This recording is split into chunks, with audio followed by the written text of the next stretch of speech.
Pa, ko sem bila stara 21 let, sem pa jaz pristala na policiji kot človek, ki je poskušal vlomiti v gimnazijo Moste. Do tega je pa prišlo tako, da sem jaz dejansko bila že tako odpuljena. Bila sem predtem na potovanju. Potovanja so tudi tako pač tak pozitiven stres, ker rad vpliva na kakšne take bolj nestabilne stanja, ne. Sem bila zelo že privzdignjeno razpoložena, kot rečem, imela sem tudi že razne te našalne misli, skratka, simptome sem že imela, ne. Sem prišla z enomesečnega potovanja, to je bilo leta 2000, in sem takrat prespala pri prijateljih, celo en je bil moj fant, no.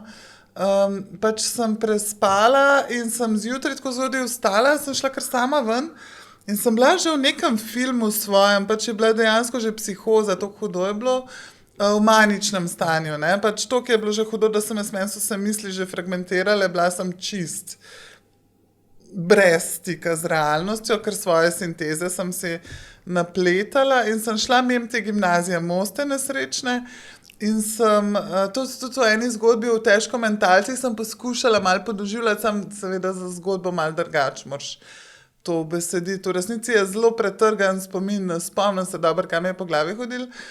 Je bilo pa okno gimnazije odprto, in še celo ni imelo niti te kljuke zares, samo pač tako zatisnjeno je bilo. In jaz tako, že pred tem sem preplezala ograjo, skratka čudno je bilo, no. In jaz pridem tja in kar se mi zdelo normalno, tule jaz lahko grem, to je vse moje, ne. In odprem okno, vstopim v klet gimnazije in tam bluzim okoli in gledam neke žoge, ne vem kaj.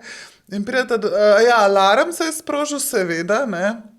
Prideta dva policista, in jaz sem rekla: to je pa izgleda gledališka predstava, ne, ke sta kostumirana kakor, ne." Pač sta me vklenila in sta me odpeljala na policijsko postajo, ne, normalno. In so me seveda odpeljali v polje, kjer jaz še ne vem, ali kaj, ne vem točno, zakaj sem skrivala dokumente, tako da niso, imela sem že tako nejasen občutek, da tole mogoče ni glih več ta predstava.